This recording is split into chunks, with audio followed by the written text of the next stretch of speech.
That's true too, they do have those, don't they? Good morning, it's Wednesday, April 22nd, 2026, and we're here for the Franklin County Commissioners' Weekly Meeting. We'll now call the meeting to order and ask that you join me for the Pledge of Allegiance. I pledge allegiance to the flag of the United States of America and to the republic for which it stands, one nation, under God, indivisible, with liberty and justice for all.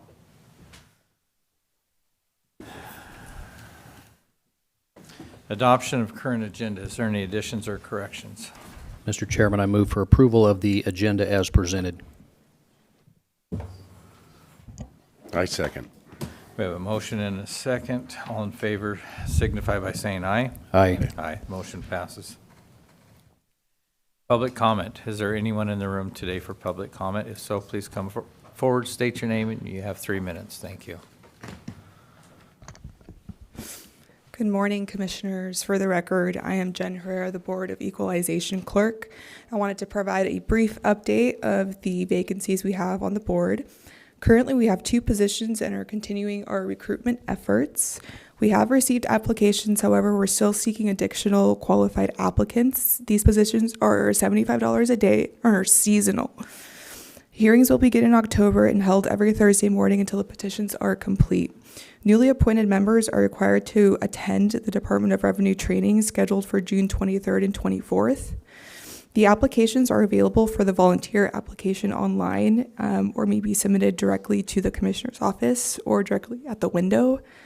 We encourage members of the public, particularly those with backgrounds of agriculture, real estate, or finance, to consider applying. Thank you for your time. Thank you.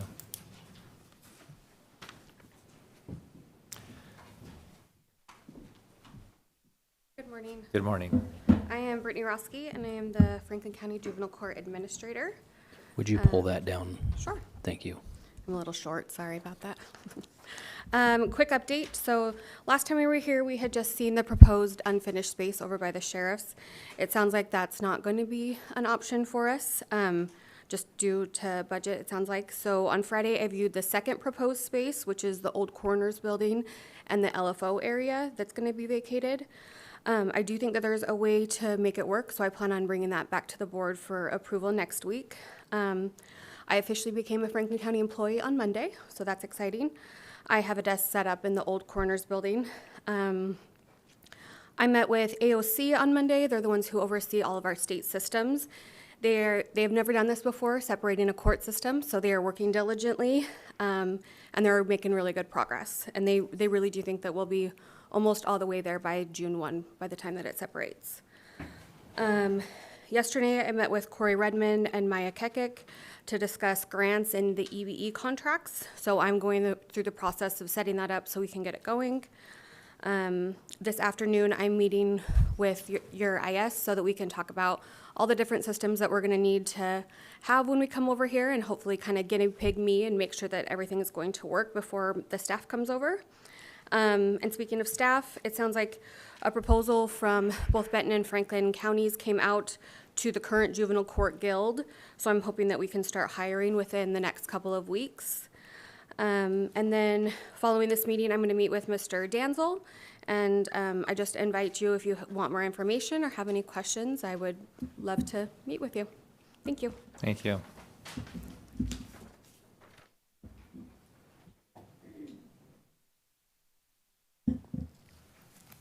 Good morning, Commissioners. My name is Marcy Torres, and I am here to make you aware of things that are going on in Franklin County. Today, I'm going to read a police report that Julie Lee wrote, and this police report is going to show you what crimes have been priority for our prosecutors here in Franklin County.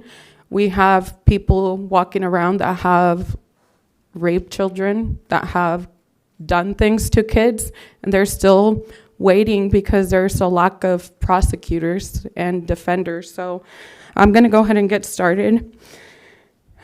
It says, at approximately 18:05, I, Officer J. Lee, being a sworn and fully commissioned police officer for a city of Pasco, was on routine patrol in uniform and vehicle 262 was dispatched to a domestic assault location in Pasco, Franklin County, Washington.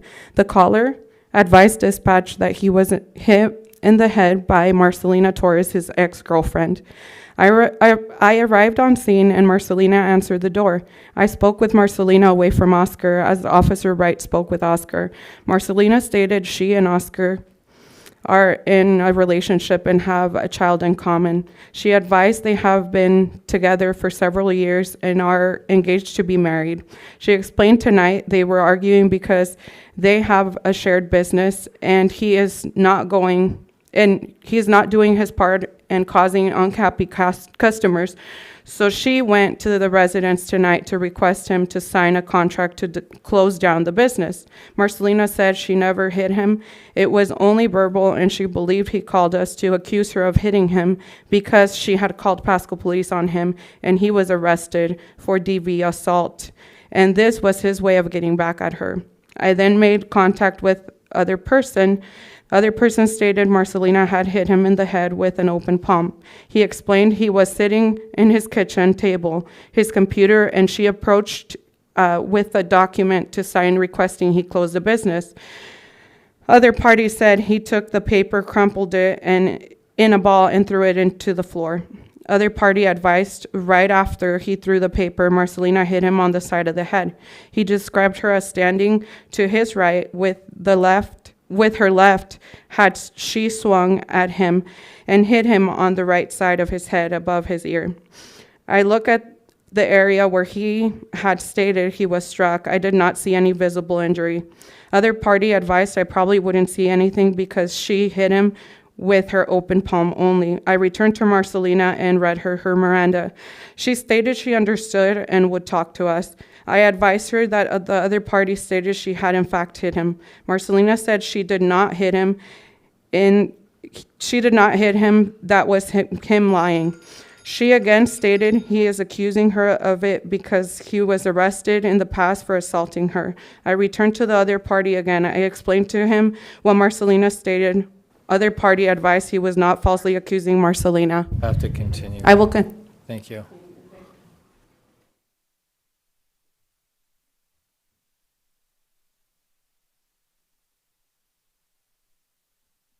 Good morning, everybody. My name is Mauricio Acevedo, and pretty much I'm going through labor industry where they've been committing perjury, corruption, conspiracy, and then treason, where also medical misfiling, everything that's going on with me to the state or whatever. So even where I got surgery on my elbows, I never got surgery on my elbows. Even the wages to where they pay me very low.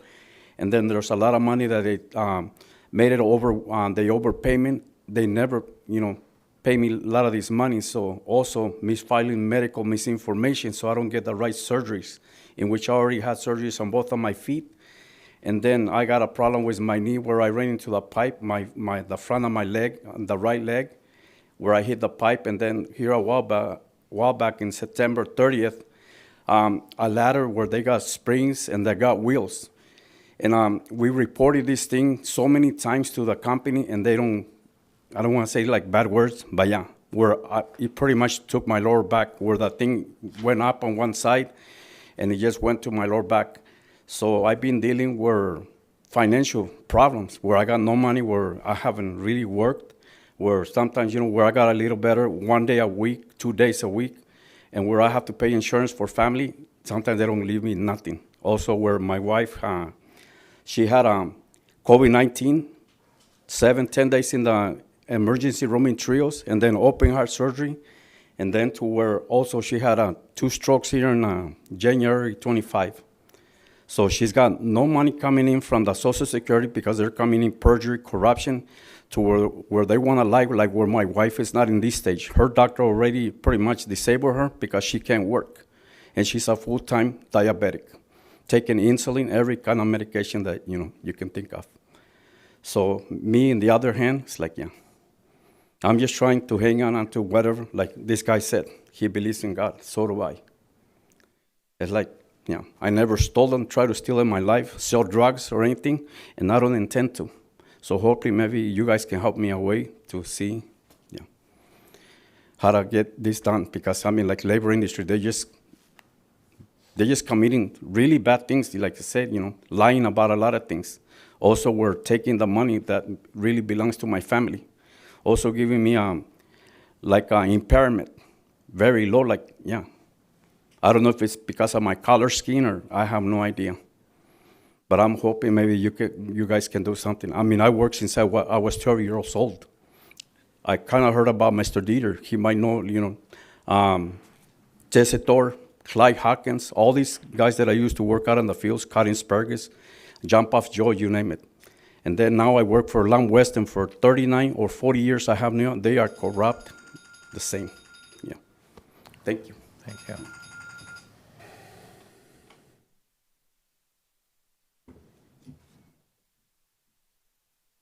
Good morning. My name is Marie Redout, resident and concerned citizen. Several things that I wanted to talk about, and then I just get more and more information that keeps coming along. The meetings that we've been having were scheduled with Stephanie Bernard and the other legislators that are up and coming. The 28th, we're going to meet with Stephanie and go over some law changes, some suggestions. The reason we're meeting with you as well is because as leaders, and you guys are really stepping up. I'm really proud of the fact that I can look here and see you guys paying attention. I can see that you're leaders. You're developing this standard of listening and proposing. You're not saying you're going to take over our cases and do anything that's outside of your authority. We're not asking for that, as we've stated several times. But you have that ability to do certain things in collaboration with our city councils, with our legislators, and with our county commissioners. This is a wheel, and it requires all of you because it affects the entire community. So we're looking at cases where you have judges making orders. They're saying you have to take a domestic violence intervention treatment. You got to do it. Back in 2023, the judge ordered that. It has not been completed. So if a judge is making that kind of an order and it didn't get completed, and that's an important component. This is domestic violence intervention treatment, right? So if that's not completed and yet the kids are given to him completely. So the judge's order didn't mean anything to that person, but it did mean something when the other person, the opposing party, had to have it, right? It had to be done now. Well, the difference is you have an attorney, Carrie Hales Davenport, in collaboration with the commissioners and the judges. She's the one that's forcing the respondent to get it done, but her client didn't get it done. Now, she got a report because he did have to get it done recently because the respondent, pro se as she is, she went in and said, I need this done. Why wasn't it done? Well, you're right, it should have been done. Judge's orders, right? 2023, didn't happen. So here we are, he had it done. Carrie's been in possession of that report and has not submitted it to the court. And do you know how I know that? Because Carrie decided that her staff needed to inform the supervisor for the visitations that, hey, respondent may be a little testy because this report's not in his favor. You think maybe that's why she didn't submit it to the court, because it's not favorable? It's being withheld, and there's important information on that. I don't understand why that's okay either. Why the judge can say it's okay with one person but not another unless there's something else going on.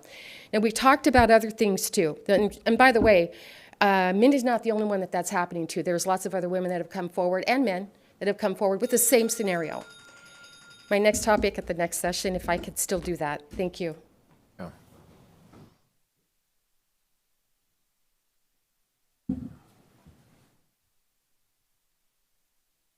Good morning. I'm going to talk about something that Marcy brought up also.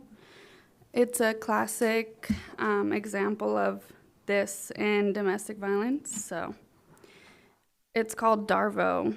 I don't know if you guys have heard of it, but it stands for deny. So they deny what was being alleged to them. They attack the victim. They reverse victim and offender. So the offender becomes the victim. This is important because in the domestic violence courtroom where they're giving the children to these people who allege domestic violence is a classic example of this DARVO. Especially if there's paper trail of abuse on the other party, which has been addressed to these commissioners, to these judges. They don't take into account that these people are actually the ones abusing the victims, and then they allege that it's domestic violence. Not only that, but these commissioners are giving the children to these people who are lying under oath. Everyone knows it. I mean, obviously, by your face, everyone knows. It's against the law to commit perjury, and they're not facing the consequences, but the victims are facing the consequences of what these people are doing, and the commissioners and judges are allowing it. From what, for why, I don't know, unless it's for their own personal gain. I know that these people are getting paid off, the attorneys are getting paid off. Not only that, but 2 moms came to me last week, and they said that the same people who did this to me, same attorney that my ex had, and the same commissioner and judge did the same thing to them, put domestic violence on them and took their kids from them and removed their rights as parents.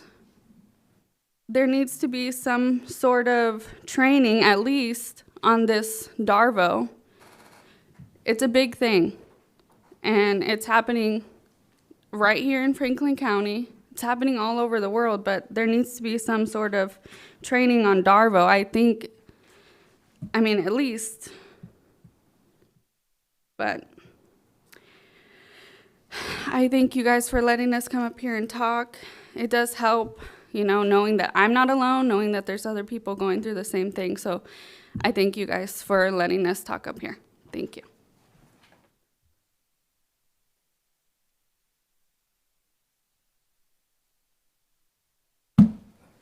Good morning.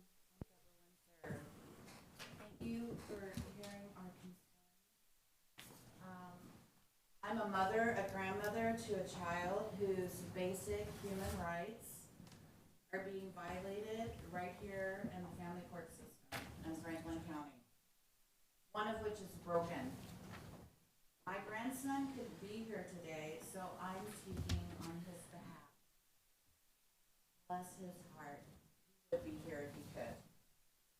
In a court of law, and according to UNICEF's Convention on the Rights of a Child, they have rights too. Not to mention countless other organizations who support. I'm pleading that his rights be restored. There is a war going on against our children in the family court system, and it's causing The loss of a child's family can be devastating, causing trauma, anxiety, depression, and an overall negative impact for the duration of their lives. I implore the courts to have a change of heart and send a reminder that a child should be the court's main concern. Reconsider and modify the outcome that is being granted by our judges and commissioners. Please consider supporting our children's well-being before key decisions. It will increase public trust, something that's greatly needed right now, that children's needs are being validated and considered. Using logical, realistic policies that prevent children from being separated from a parent.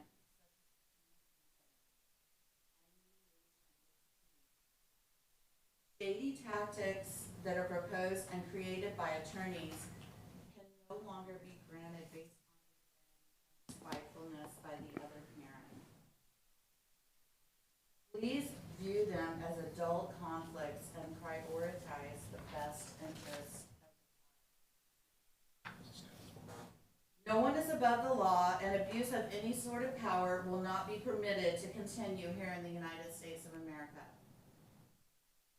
The family courts need to be held accountable for unlawful interference if indeed they have imposed it on a child and violated his or her rights. Fight for our children.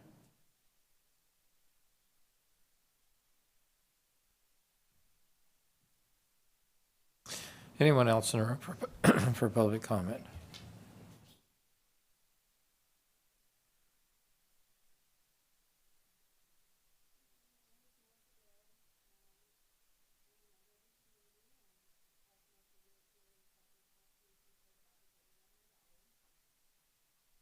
I regret to say that I did a lot of research in between last week. This is not an isolated thing in our community at all. I'm not sure how many of you are aware of all of the different things that have gone on between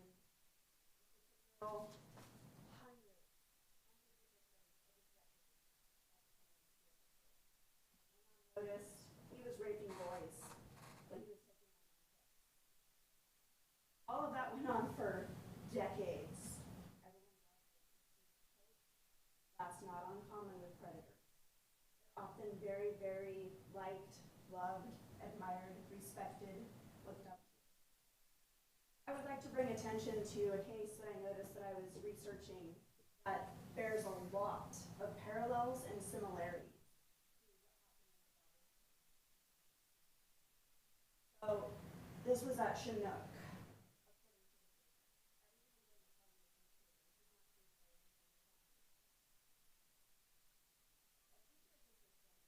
Decided, a female, that she was going to become best friends with a 13-year-old boy. Texting him, calling him, having him come to her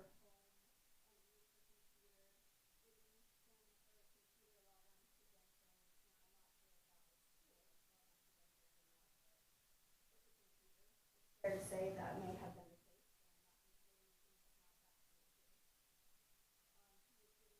the case. Imagine, think of the liability for the school just in that alone, a kid in your car. Now fast forward, the same as in my daughter's situation. Oh, that's nice. The same in my daughter's situation.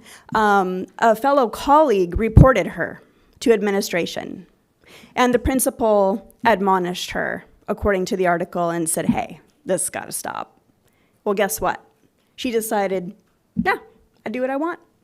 And she's a teacher's aide. She was not a teacher. However, according to policy R5726, I believe, for the Kennewick School District, they have a whole entire staff and student relationship policy. You're not allowed to do all these things. She refused to stop. The parents took it to court. They initially got granted the anti-harassment order, just the same as I did with my daughter in court. And then it got dismissed. Now, I have no other choice but to conclude that in this community, the school district is not going to keep our children safe, and the court system is not going to keep our children safe either. So I'm putting this entire community's parents and grandparents on notice. Your children are not being protected by the two primary entities besides their God-given parents and grandparents. I'll speak more at my second one. Anyone else in the room for public comment?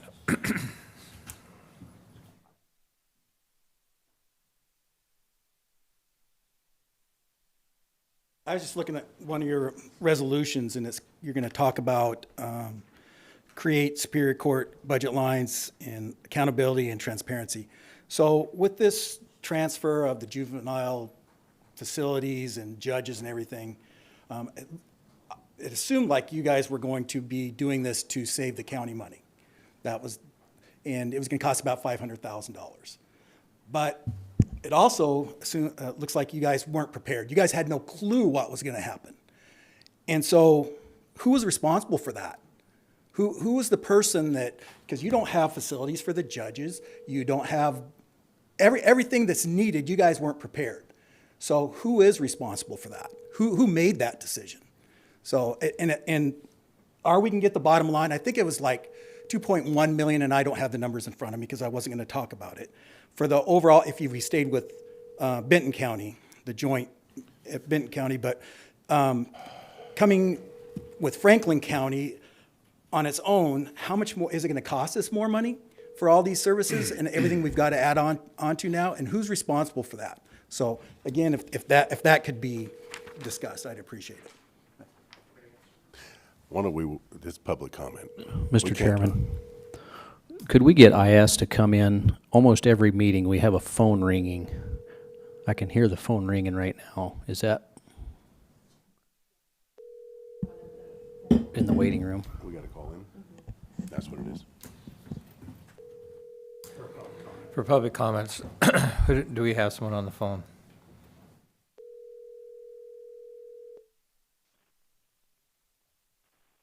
He can hear. Caller, you have 3 minutes.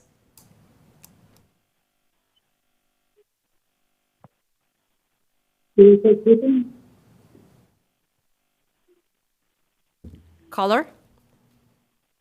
Yes, can you hear me? Yes, we can. You are under public comment. You have 3 minutes. Okay, I just wanted to speak about the laws of Washington State and how the children aren't being protected.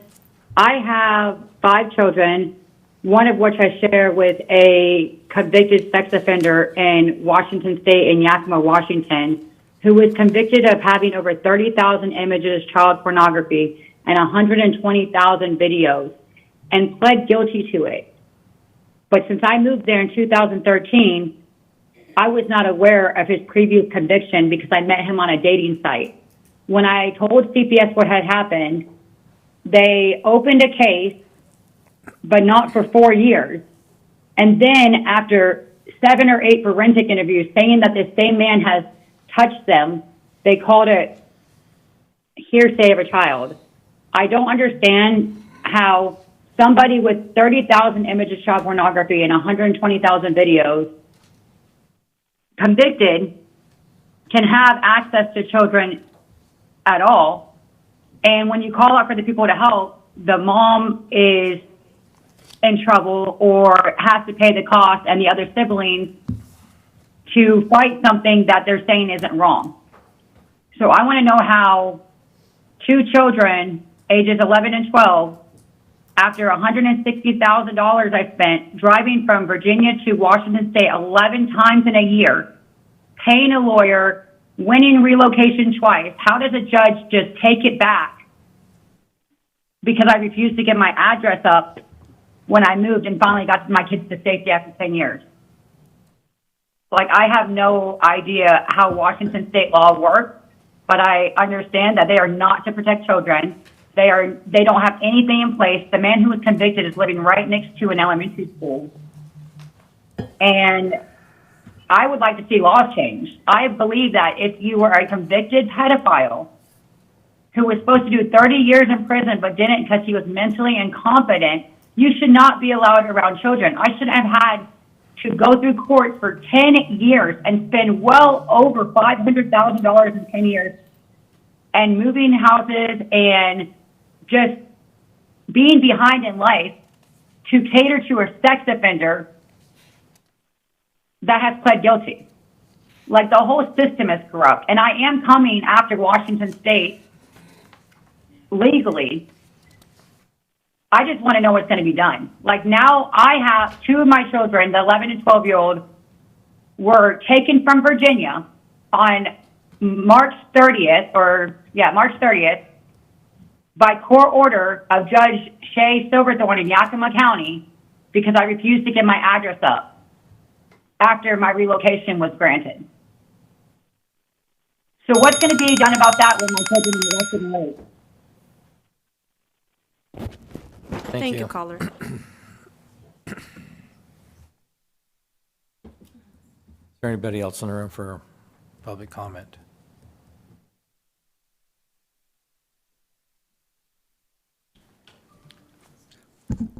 Hello, my name's Andy Revis. I wanted to first touch bases a little bit. on last week after the workshop with the Department of Corrections. I wanted to say again, I really appreciate what Mr. Harmon was saying. The one comment he made, it's easy to warehouse people, and I have been in contact over the years with many people that have been incarcerated, and Franklin County was the worst place they'd ever been as a gated community resident. And that was prior to a year ago. So I just wanted to say again, I appreciate what he had to say about, treating them like humans and taking care of them and not just warehousing people. So I just wanted to make that statement again. And now on the family court situation, I've done a lot of research over the years in my involvement with family court, and I have some answers as to why it doesn't make it right. If you look into Title IV, Section E of the Social Security Act, every state gets cash money from the federal government for removal, for relocation, for foster care. I just looked it up while I was waiting. 2/3 of that money goes towards admin, and only 1/3 actually goes to actually working with the children. Why do we need 2/3 of the money? I mean, they get at least $10,000 just to take the kids from the home. $10,000 per child. In the first 2 years, I done some math. The first 2 years that Washington State decided they could parent my children better than me, they got over $2 million from the federal government. So why wouldn't they want to keep? They didn't get that $2 million from me for me having my children. Why wouldn't they want to take the children? And I've talked to some of these people here. Everyone that is dealing with family court is dealing with a narcissistic ex. My narcissistic ex happens to be Washington State DCYF. And they have the federal government padding their pockets behind them. Another thing I found, Ross Hunter, who Inslee appointed as the secretary of DCYF, he is an IT tech. He saved Inslee's butt, and Inslee owed him a favor. So he appointed him the head of DCYF. He had no prior training or education in that aspect, but that's what he got. Thank you. Anyone else in the room for public comment? Is there anybody else on the phone? No. All right, thank you. Approval of consent agenda. Mr. Chairman, I move for approval of consent agenda items 1 through 6 as presented. I second. Motion and a second. Any discussion? Hearing none, all in favor signify by saying aye. Aye. Aye. Motion passes unanimously. Resolution 2026-155, rescinding resolution number 2021-300 and updating sheriff's salary for the new term due to organizational changes, presented by Brian Danzel, County Administrator. Thank you, Mr. Chairman and Commissioners. Before you today is a resolution aimed at streamlining our county's compensation structure, specifically regarding the Office of Sheriff. Currently, the sheriff's rate of pay is mathematically tied or coupled to the salary scales of the command staff within that department by way of percentages.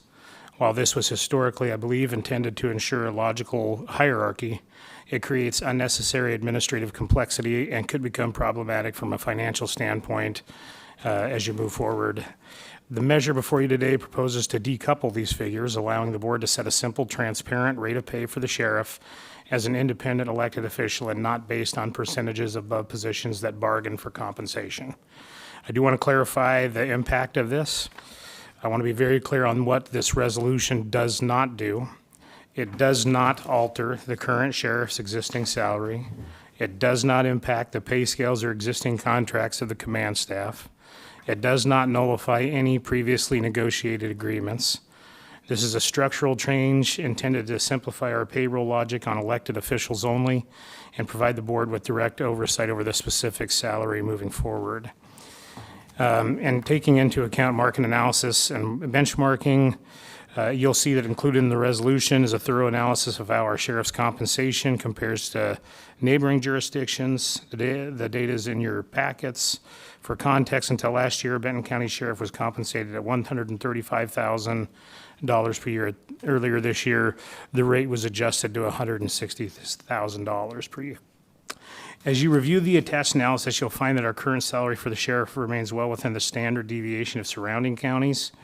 We are not an outlier. Rather, this resolution ensures our administrative language catches up to the market reality we are already operating in. Under the recommendation of Commissioner Didier, who asked me to look at Grant County. Grant County has a very similar population and a very similar pay as the current sheriff's salary here in Franklin County. In summary, this resolution provides the county with a cleaner, more transparent, I tried to get it in under 3 minutes. Cut him off. Cut him off. I'm done. I'll pick it back up on my next comment section. A cleaner, more transparent way to manage sheriff's salary independently of being tied by percentage to make a certain amount above what other members of the command staff would make. That means that every time there would be a contract negotiation, the sheriff's pay would change, and this is unique to every elected position within Franklin County. I recommend passing the resolution to rescind that practice, and I would recommend having a discussion regarding the rate of pay so that the folks that are going to file for office know what it's going to be. And I don't know if it's my place to recommend, but in doing the analysis, the 149, the current pay falls, like I said, within not only neighboring jurisdictions, but also comparable jurisdictions. So that would be for you gentlemen to decide. And for clarity, and I know that you did state it, but this has no effect on our current sheriff's salary whatsoever. Yes, I want to read that. I appreciate that, Chairman Mullen. I want to read these two things again because I think it's important. It does not alter the current sheriff's existing salary. It does not impact the pay scales or contracts of the command staff, and it does not nullify any previously negotiated agreements with the command staff. So I think that that is a good question. I'm happy to answer it. Thank you. Any other questions? From reading the, from reading it, it appears that it doesn't change the incoming, whoever would be elected. It simply decouples it from the current process that was put in place years ago. We could certainly make that change, Commissioner. There is a place in. I'm not asking for a change. I'm just verifying. So it appears to me that what this does is it doesn't change the salary. It simply decouples it from the current escalation process. Sort of. And it also provides what the salary will be in January 1 of 2027. And by reading what I currently read in the information is the 2027 base salary for the Franklin County Sheriff is $149,525, and it would, let me get to the spot, and it would remain that in 2027, identical. That's my recommendation. Yeah. Okay. No further questions, Mr. Chairman. And as I read it, what it does, like Commissioner Baumann said, decouples. If the command staff salary goes up, he won't automatically get a 10% increase on his salary. That's what it decouples it from, because then we have no control over the increase of salaries when command staff goes up, sheriff's goes up, and it's out of our hands, and we want it back in our hands. Okay, thank you. With no further questions, I would entertain a motion. Mr. Chairman, I move for approval of Resolution 2026-155, rescinding Resolution number 2021-300, and updating the Franklin County Sheriff's salary for the new term due to organizational changes. I second. We have a motion and a second. Any further discussion? Hearing none, all in favor signify by saying aye. Aye. Aye. Motion passes unanimously.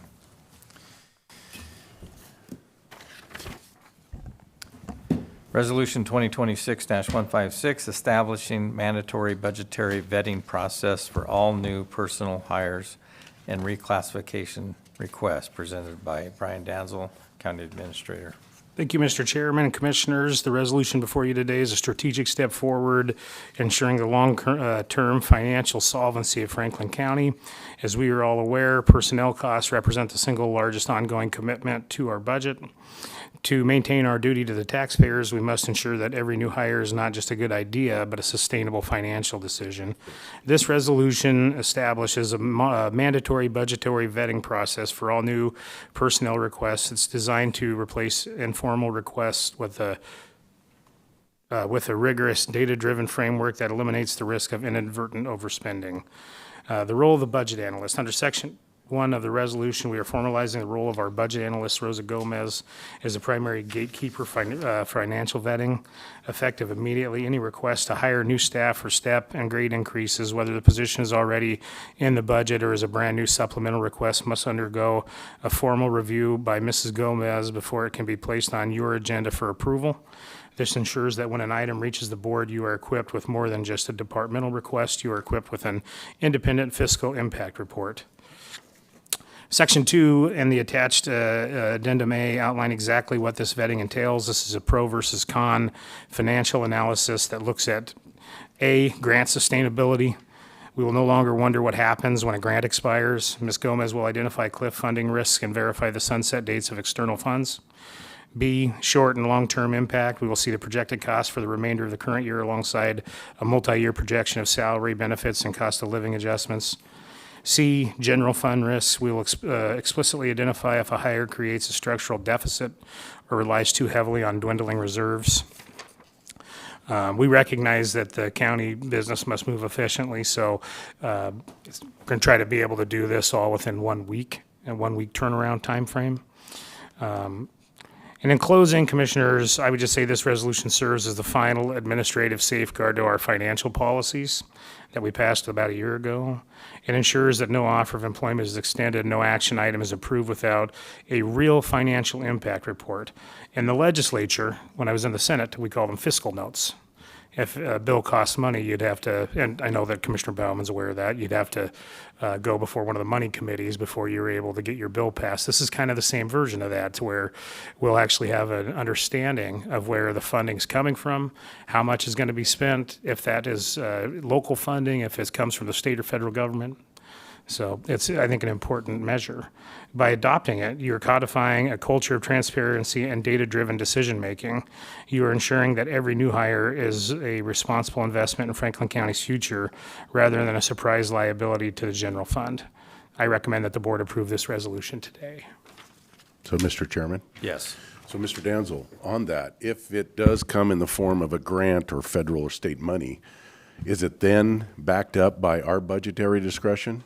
If they fail to pay that from the state or the feds, or is it then eliminated? I believe that'll be part of the analysis, and I believe that, we'll set the parameters, but from what I'm understanding, you gentlemen, to me in all of our discussions throughout the time that I've been here, I would think that once the grant funding goes away, so does a position. That's what I would hope would be in there, is if this is no longer available, we're not going to bring it out of our discretionary fund to pay it. Yeah, this is a good thing. This will be a headache at first. I'm just going to give you a heads up. There will be people that do not like this because it's not going to be as expeditious. But all the issues that we've talked about in the past about having a more firm grasp on the county finances, this will very much protect you gentlemen when it comes to that, and it'll give you more information. So a lot of the time, and we've talked about this before, it kind of goes hand in hand with when I sent out what the state fiscal year and the federal fiscal year is. This will just be another backstop for us so that you're not getting surprised with any expense that comes up. when it comes to personnel costs and also the step and grade increase. And what I mean by that is like a lot of times we'll get requests for folks to move people from whatever their next logical step would be that's in our policy, and instead they'll want to not listen or pay attention to that and deviate from it and go with a much higher increase. I think that needs to be justified to your satisfaction, and I think this is the way to do that. Commissioner Baumann, questions? Thank you, Mr. Chairman. A couple of different parts of this. First off, thank you so much for putting this together, all the time and effort that went into this. We've talked about some of the things that are in this structurally for a long time. One of them, most importantly, is the foreseeable impact.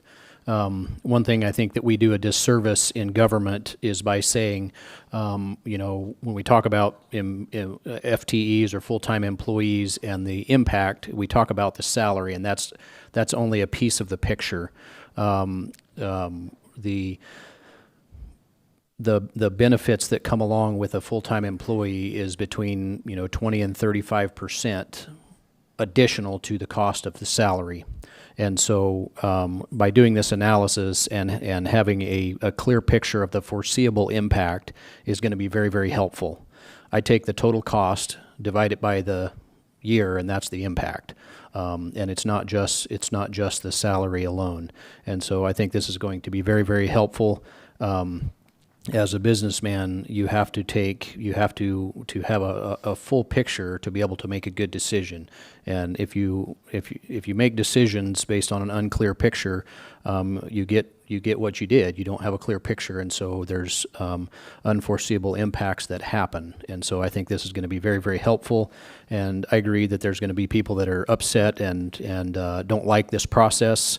Frankly, I'm not sorry for that. It's a process that is necessary. We need to go through it, and it's going to be helpful to make good decisions on behalf of the taxpayers of Franklin County. Thank you for the thoroughness of this, and I did have one additional question. I guess it'll just have to wait. I think this is a very good step. Thank you for getting us to this point, and I look forward to passing this today. With no further questions, I'll entertain a motion. Mr. Chairman, I move for approval of Resolution 2026-156, establishing mandatory budgetary vetting process for all new personnel hires and reclassification requests within any department or elected office within Franklin County. I second. We have a motion and a second. All in favor signify by saying aye. Aye. Aye. The motion passes unanimously. Commissioner Administrator updates. Mr. Danforth. Thank you, Mr. Chairman, Commissioners. I've had several updates regarding our ongoing transition in departmental operations from this past week as it pertains to the Juvenile Department, as been previously mentioned. But first, I'd like to say that we recently held a productive meeting with Christopher Dare and Kelsey Leto from the Columbia Basin Veterans Center, joined by our Human Services Project Manager Edgar Vega and HR Director Isom. Our discussion focused on the strategic plan to transition veteran services to an independent operation within the next couple of months. I'm pleased to report that the center, in conjunction with Mr. John Penny, has agreed to assist us in drafting our formal plans and developing the necessary strategies to launch this branch of human services. Our shared goal is to ensure the transition is seamless so that our veterans continue to receive uninterrupted support. In addition to that collaboration, Mr. Vega met with Kyle Sullivan from Benton County to identify specific action items that must be addressed before our Human Services Department is fully operational. I plan to meet with Mr. Vega soon to review these outstanding requirements in finer detail, and I look forward to bringing the lion's share of those items to next week's meeting for further discussion. Juvenile facilities and office space. I had several conversations with Ms. Roski, our new juvenile administrator. I'd say welcome to Franklin County. The original location considered would have cost approximately $500,000 to upgrade, which I know is not feasible for us. We have since identified the old coroner's office as a potential site. The plan would involve relocating Edgar Vega and utilizing Gray's soon-to-be vacant office, especially as we've discussed, moving public records to the PA's office. So this layout would require And this is where I might ask Tim Kelly to come forward, if you wouldn't mind, if there's any questions here. And just hang for just a second, but if the board has any questions. This is where there's a little bit of a gray area to me. There's, right now, what I count is 3 offices. I think there's a need between, from what Ms. Roski has mentioned, between either 4 or 5 offices, if it would be the best total. And then, in talking with Tim, I think that we can get there, but the cost was, when we looked at shopping it out, was like 20 grand. So I didn't know if you wanted to talk to that here in just a moment, but these are some of the issues that I'm going to need a little bit of direction on, is how much are you wanting to spend? Are you wanting to spend any monies?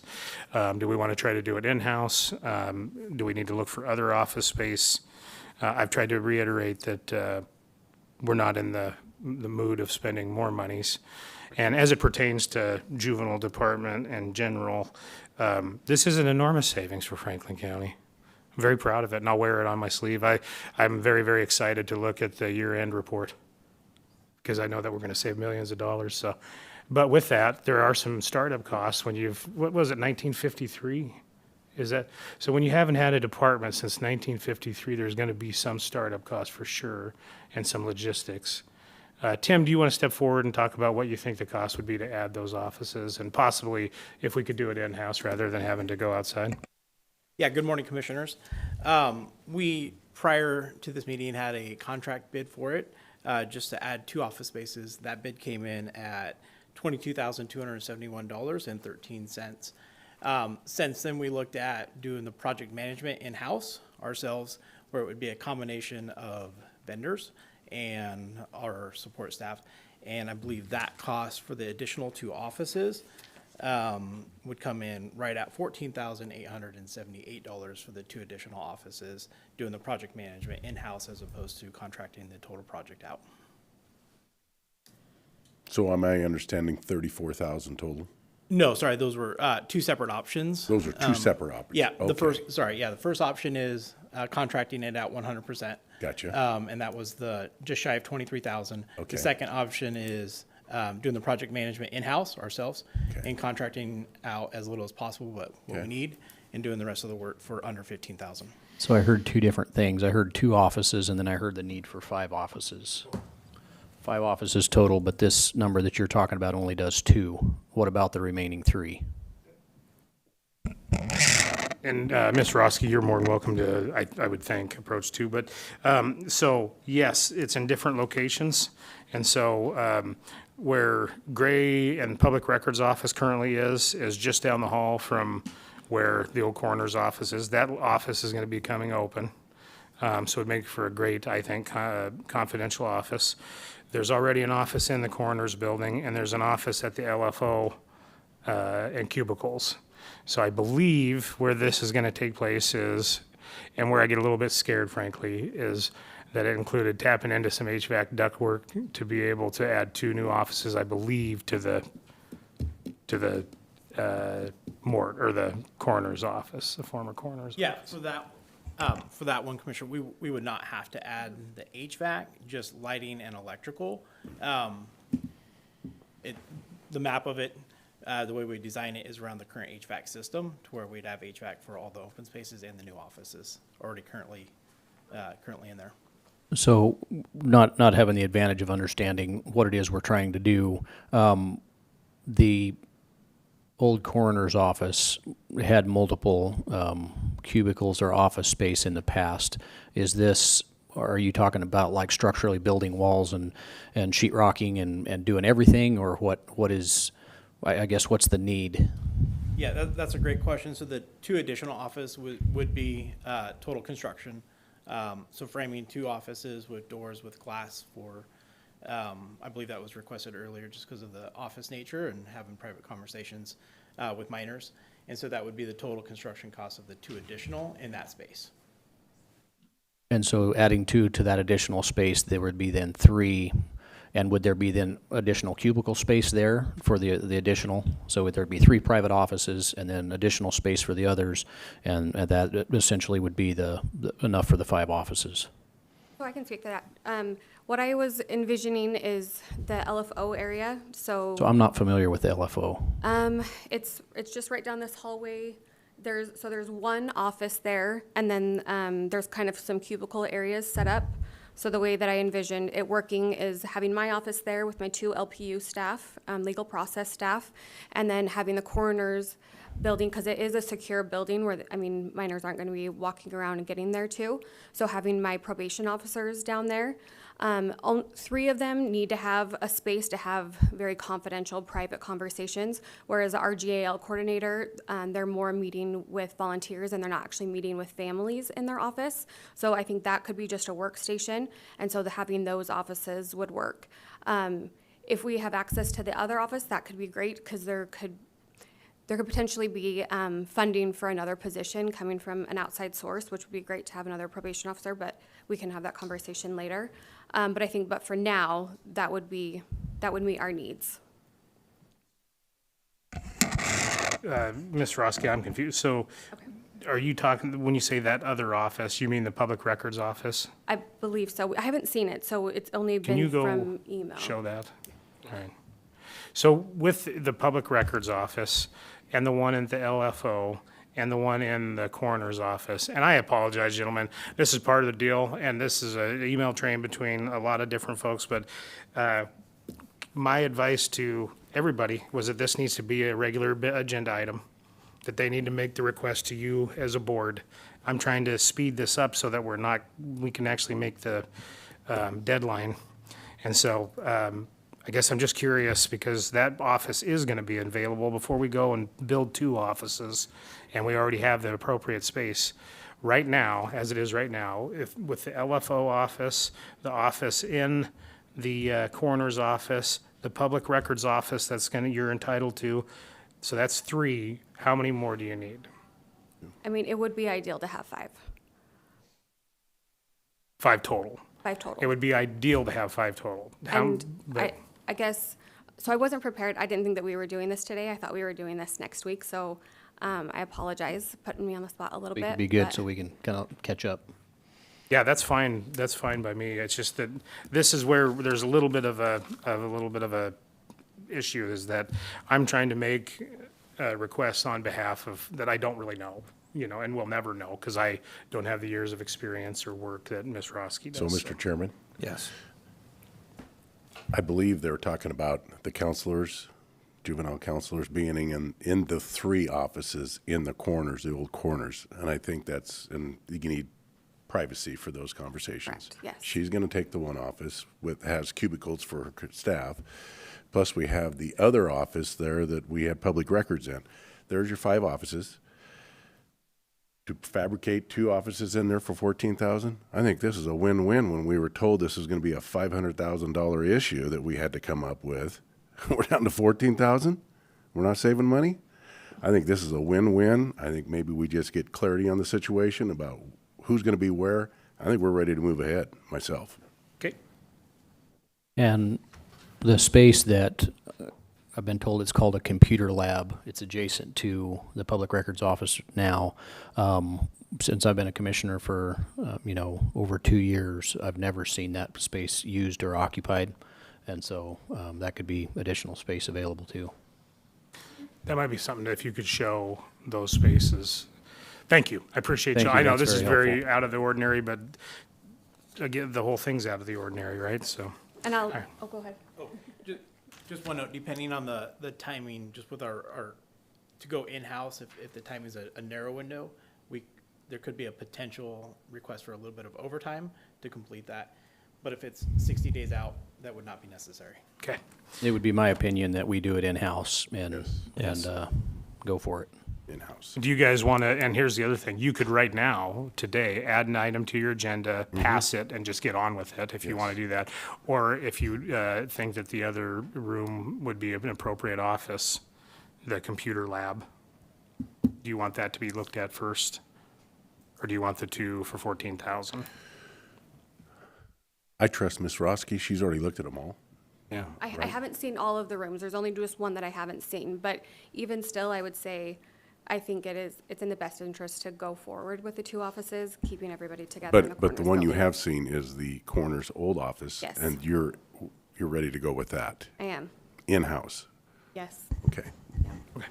And again, I mean, I think it would be worth a conversation if you gentlemen have time after this meeting to meet with all of us, and I can explain exactly what I'm thinking and get input from you as well. Yeah, I'd love to go see and I still don't know where the LFO or what does LFO stand for? Legal financial obligation. It's like where they make their payment. Got it. Now I understand. That's helpful. Yep. Thank you. Thank you. Thank you. Okay, to finish off my, and I apologize about that, I know that's out of the ordinary.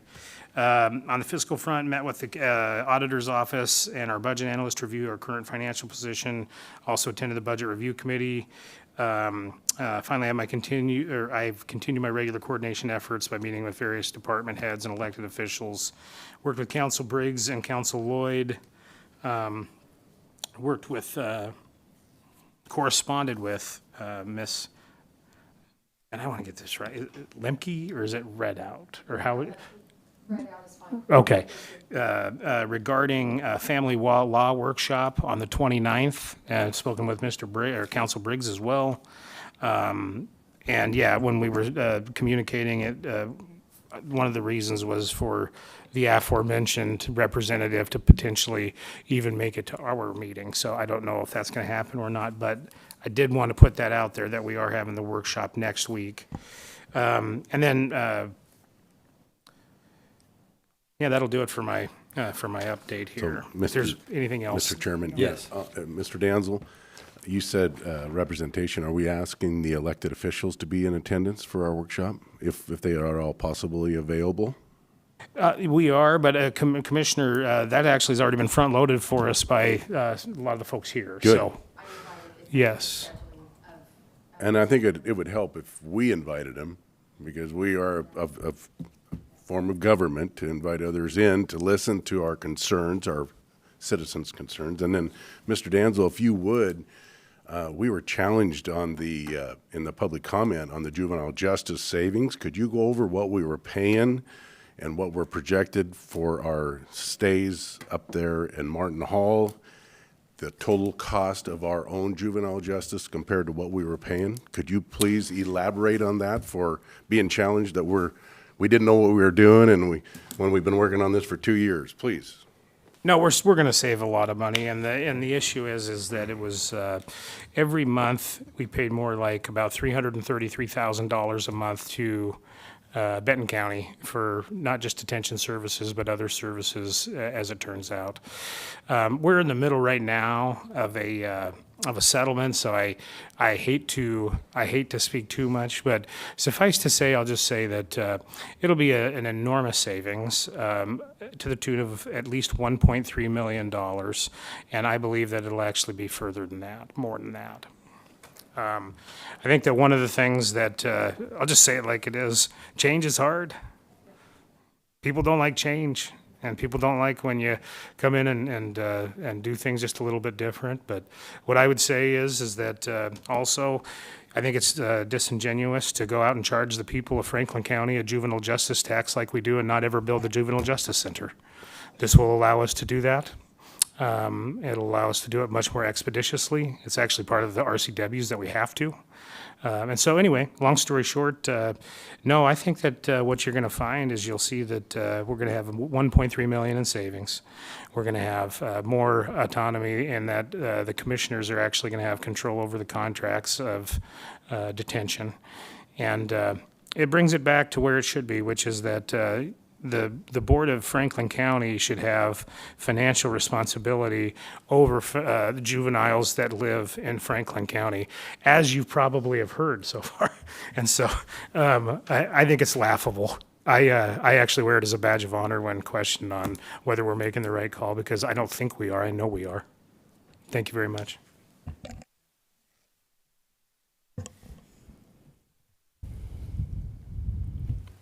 Commissioner Baumann. Thank you, Mr. Chairman.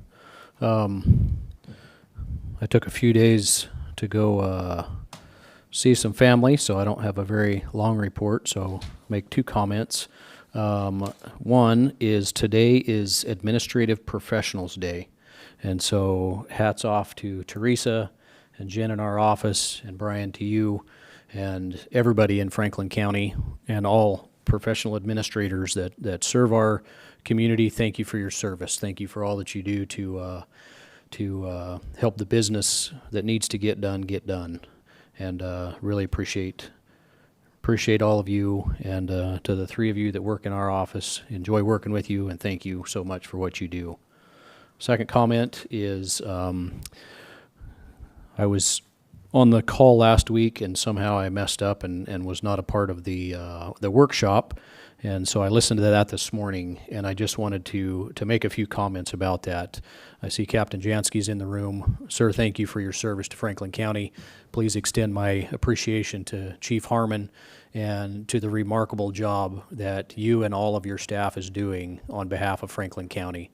The results have been remarkable, from rapid reaccreditation to a more than 50% reduction in the conflict within the jail, to the reduction in expense of services, and just all of it. Thank you to Chaplain Walsh and the other chaplains that serve those that are here serving some time at Franklin County. Thank you for what you do, and please extend my appreciation and thank you to all of your staff across all 5 or 4 squads, and yeah, it's remarkable what you've been able to achieve in the short year. And so, with that, Mr. Chairman, I'll leave that as my report. Commissioner Didier. Yes, last week was the Board of Health meeting, and I got to tell you, the importance of the Board of Health is getting more important, because in the Farm Bill that has not passed yet is the ability for anybody harvesting animals to be able to conduct their business 9 employees or less without USDA oversight. That means they do not have to be on the kill floor. They don't have to watch the animal go down. They don't have to watch all that. If you're 9 employees or less, you'll be able to harvest an animal, process it, and sell it to the public without USDA's oversight. That is huge. Who put this in the Farm Bill? Thomas Massey from Kentucky. And it's going through, and it's going to happen. Gives more importance that Franklin County have our own health board. Again, I'm going to just say this is very important, because otherwise we're allowing another county to dictate how we process animals in Franklin County. And I think we can do our own oversight with our own Board of Health. And so I'm asking my fellow commissioners, be ready, because I'm going to be pushing this issue. We have to have a 6 months notice. So it is going to get pushed by one commissioner. Had the Franklin County Emergency Management meeting, agenda meeting, and I got to thank Mr. Danzel, and I want to thank the staff. This day is, you deserve recognition for all the work you guys do. You make our jobs easy. It's become so easy since you, Mr. Danzel, showed up, Teresa, Jen. Thank you. You guys are incredible, and I just want to say thank you. But yes, called me, delivered my book, then called me to go over with me because I wasn't where I was supposed to be when he delivered it. So I just got to say thank you. Thefts out in the blocks. It's getting really, really too frequent. We went to start up a circle. Instead of stealing the wire off of the circle, they stole two 2-inch brass valves that aren't worth a hoot. I don't know who's out there stealing this stuff off of it's ridiculous. Stealing wire off of circles, they may take 10 feet, costs the farmer $2,000 to put it back on. And they're only getting 1 drug use out of it, is all they basically get. It's just horrendous what's going on. Stealing calves, it's ridiculous. And I'm going to tell you right now, if we don't get some clarity here about getting this cleaned up, the people are going to take it into their own hands, and it's going to get ugly. Board of Equalization, Jen reported on it at the beginning in the comments. I don't know if the people of Franklin County realize the importance of the Board of Equalization. The Board of Equalization is the one that determines your taxes on your property. This is big time important. We need people to sit on there that want to make sure that our property is being evaluated properly and not compared mass comparisons, which we're into now.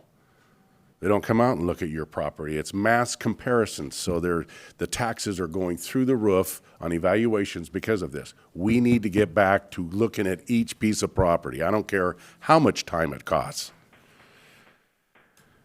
New court administrator, Brittany Roski, thank you and welcome. I offer you, I have a parking spot inside the chained area. If you don't have a secure parking lot, I'll offer that to you. I'll park on the street like I was the first six years here. I want you to have a secure office or parking spot. If you want it, you got it.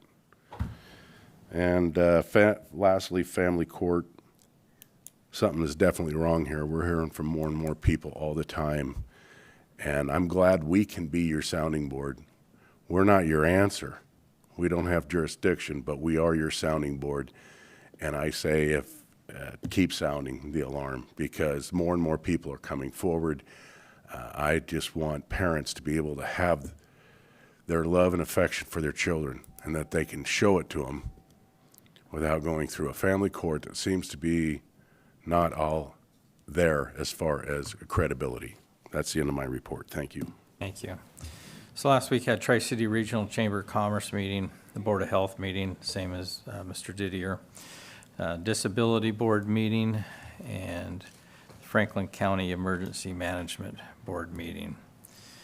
Several meetings with County Administrator, Mr. Danzel, about the agenda and current issues that are happening. Just want to say thank you and congratulations to Mr. Harmon and Mr. Jansky and the entire staff at the jail. On a job well done. They've got their accreditation done with 100%. Thank you. Remarkable. It is. And to have it done so quickly. We appreciate that. And just overall, great job. Thank you. And did you have something, Mr.? Yes, Mr. Chairman. I move to amend the agenda to add authority for Ms. Roski, our facilities director, and our administrator to expend up to $15,000 to address and decide where the offices will be in relationship to the juvenile courts, and to authorize our facilities director to decide on overtime as needed to fulfill this need in the time necessary. I second.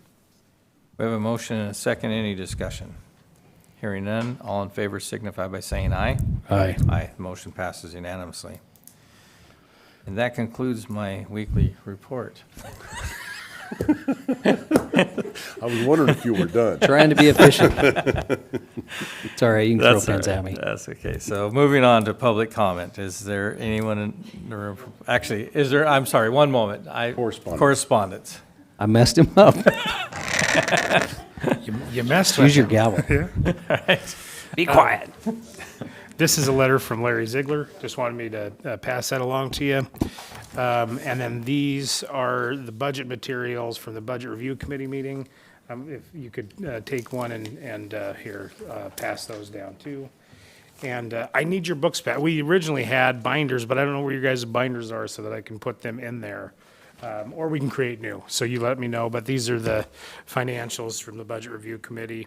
And I didn't have any other correspondence at this time.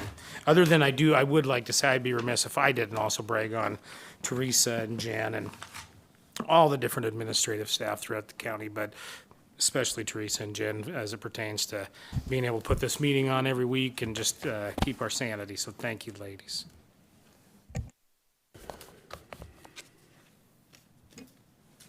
Thank you. And thank you, Teresa and Jan and Mr. Danzel on a great job. Thank you.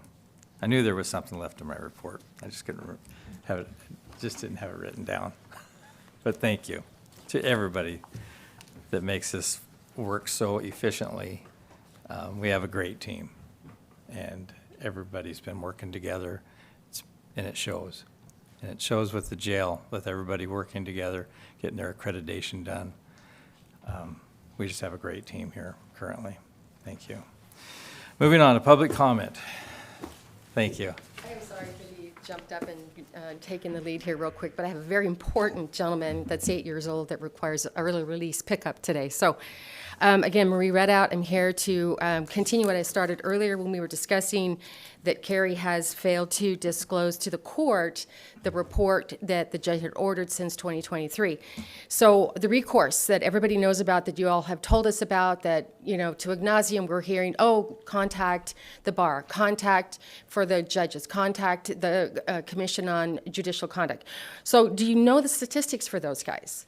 It's under 2%. Well, let's say it's under 3% conservatively, okay? 90%, 95% are being dismissed. Do you know why? Do you know that Carrie Davenport Hales Davenport, excuse me, is on the bar, okay? She's leading or heading up the family court matters. Do you know whether or not she oversees any of the complaints that the Benton County, Franklin County attorneys get, or any of them on herself? Do you know if there's an automatic recusal for anybody that she's overseeing in family law matters with regard to a complaint against an attorney that she actually shares courtrooms with? Those are interesting questions, are they not? It's rather like, I'd like to say the fox in the hen house, but let's say the wolf and the sheep, because I see that as more of a ravenous role.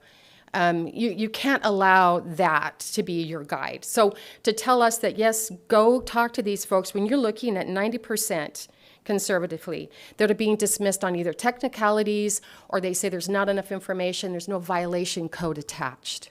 So as pro se people, as regular citizens of the community, how many of you guys know what the codes are for violations against these judges and attorneys? You're not going to include them. You're just going to give them the information and hope that they do an investigation, but they're not doing them. So, and these are statistics right off the website. You can look them up yourself. The WASBA statistics are the same. They parallel what the conduct of judicial, the Commission on Judicial Conduct does too. So your remedies are not solutions at all. At all. So the joint effort that I'm referring to that I talked about, I am meeting with Representative Bernard. The senator's also going to join us on that one, Senator Torres, I believe she said. And then we're coming the next day, our group. I cannot speak for Ms. Bernard or the other representatives, but I have invited them.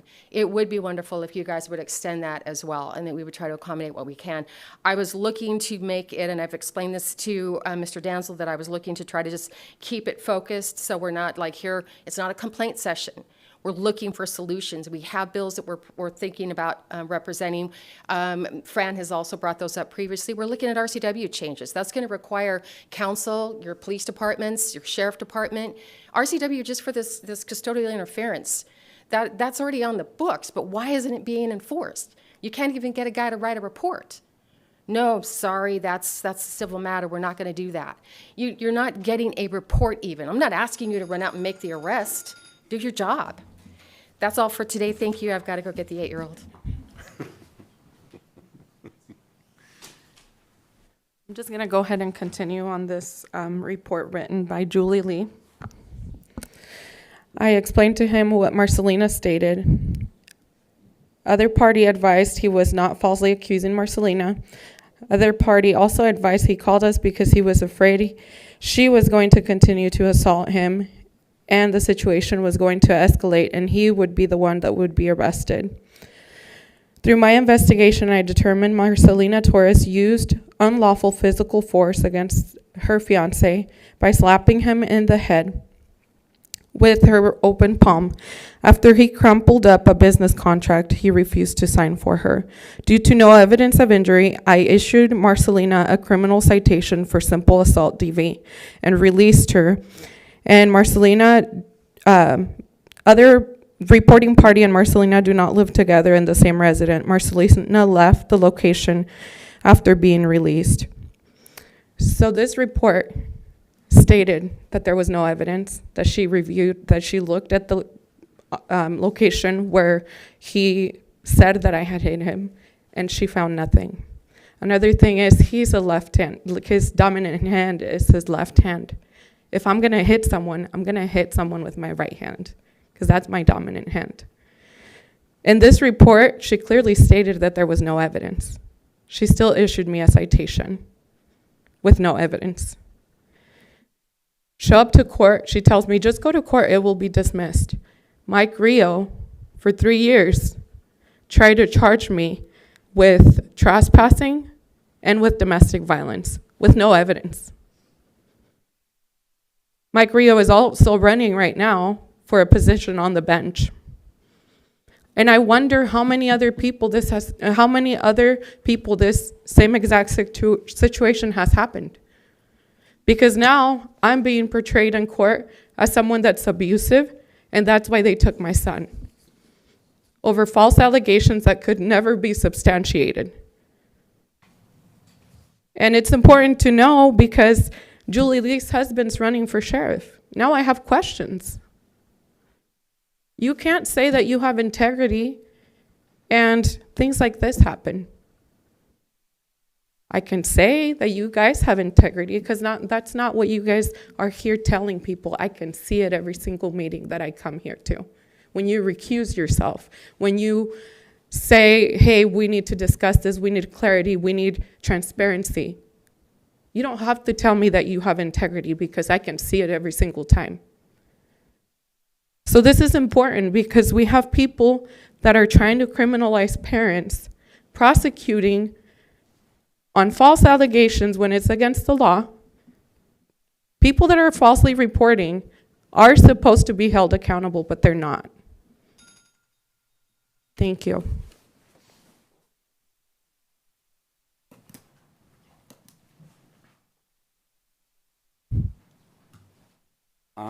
What I just wanted to say, pretty much the three, kind of forgot, but Lam Weston and Labor and Industry, and then the Social Security Administration, where they are committing all these perjuries, misfiling, information. Lam Weston, like towards my injuries, and then also Labor and Industry, to where I sent a lot of these papers out, even as to get paid. Like here a while ago, Mr. Joe Bellis, my representative, we send these we fax them, we send them through the mail, where I'm supposed to get like 20 grand for not working, and that's just on September, 30th. And yeah, apparently they didn't get that through the mail or faxed. And then the one that caught me really deep was for my wife, where we went to this meeting they made for her, and he sent out the paper where we could record, this meeting for my wife, because she is in bad condition.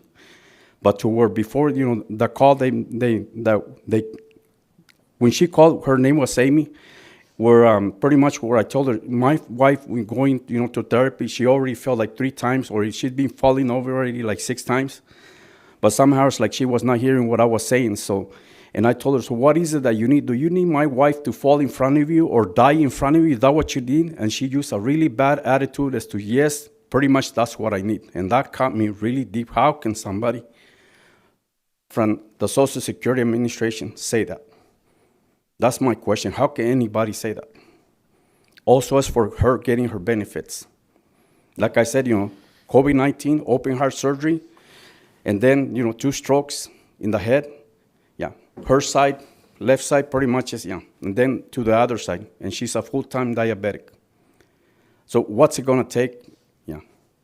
And even me with Labor Industry committing all this perjury, misfiling even Lam Weston towards my injuries, and Labor and Industry towards, misfiling were to me to get the right surgeries that I really need. I don't know.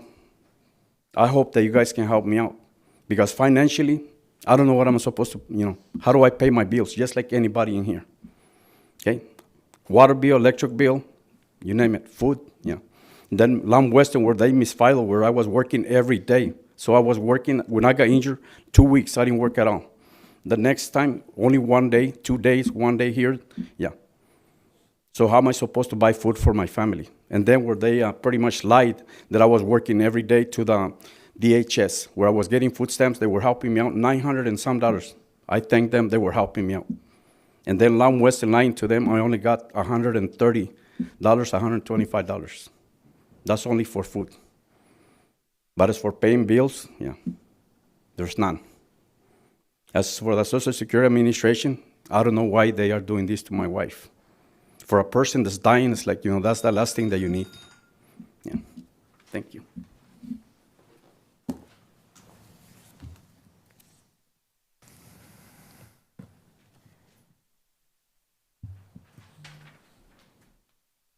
So I had a misunderstanding. Didn't really understand the agenda. What I was talking about was on the consent agenda, and so I thought you guys were going to talk about it. So that's why it initially came up. But there are still questions in regard to, like I talked to the lady here, that if it helps to have the judges or whatever over in this, we talked before the meeting, that's what's needed to be done. I'm not against any of that. I'm just saying, it seemed like you guys set a budget for this juvenile court justice at the beginning of the year, and you're not going to hold to it. That there's other things you didn't see. That was my concern, is that now you've got all the stuff you're going to have to build, and you're going to have to pay for, break the contract with Benton County, and it just doesn't seem like it was very well thought out. That you're going to have to adjust your budget, and yeah, that was my concern, is it just seemed like you jumped the gun. So that's what I was getting at. And I just wanted to know actually what the fees were, if it was around the $500,000 or if it was $750,000 or it's going to go up to $3 million or whatever. That was my concern. So thank you. Anyone else in the room for public comment?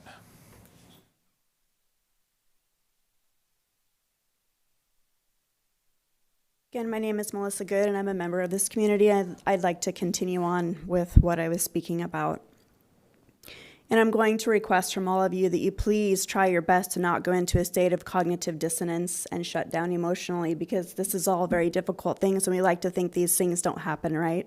It happens somewhere else, happens to someone else's kids. It's really uncomfortable. So, according to our courts here, a teacher or a teacher's assistant can call your child, they can text your child, they can have personal conversations about their own life. They can touch your child inappropriately. They can make inappropriate comments. They can stare at their body in inappropriate ways. They can have them to their home. All these things, these anti-harassment orders were initially granted in both cases, and then they were magically dropped 10 days later. Interesting. So why are these things valid to begin with? And then 10 or 14 days later, when the parents come back to court, all of a sudden it's insufficient evidence and you haven't proven your case, and your case is at the very end of the docket, fascinatingly, so nobody else in the community will overhear it. Just kind of makes you start to surmise about handshakes behind doors. What's going on here that it was completely valid 10 days ago, and now we're gonna put that under the rug, and nope, incorrect. So all of you parents, all of you grandparents, all of you, everyone in this country, please be aware.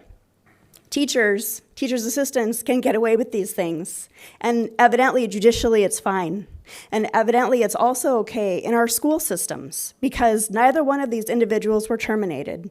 In fact, it states in the newspaper article about the Chinook teacher's assistant that what they did in order to remedy the situation was, yes, the principal admonished her to stop her behavior, but she did not. What they did is they just transferred over to the district office where she wouldn't have direct contact with students. And the teacher that groomed my daughter has moved now to his third Kennewick High School. I guess he's on his last one in the district that he can move away to. And he is now currently coaching girls track. Isn't that dandy? While he's also been subscribed to multiple different accounts on TikTok of watching these exact same age sophomore girls sexualizing themselves, girls that are in sports and they're doing zoom-ins on their bodies while their coach is stretching them out. Very interesting. But yet, I was told by the school attorney when I brought this to their attention and brought all the screenshots of all this crap, I was told by Bronson Brown, we can't know that he actually views those accounts just because he subscribed to them.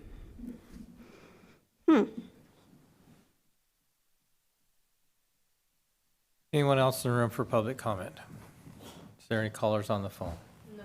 All right. Is there a need for executive session today?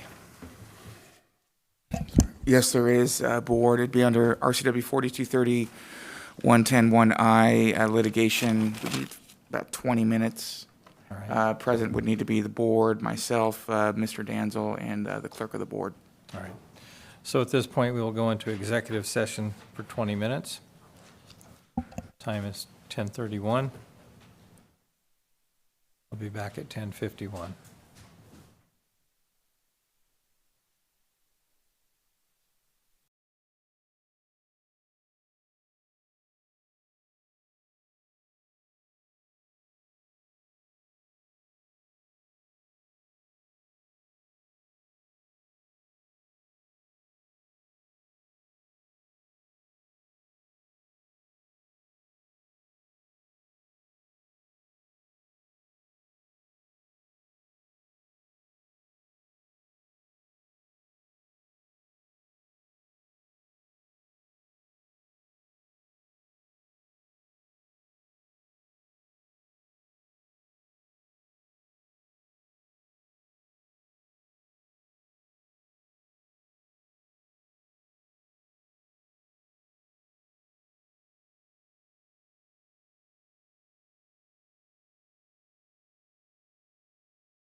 All right, we've came out of executive session with no decisions being made.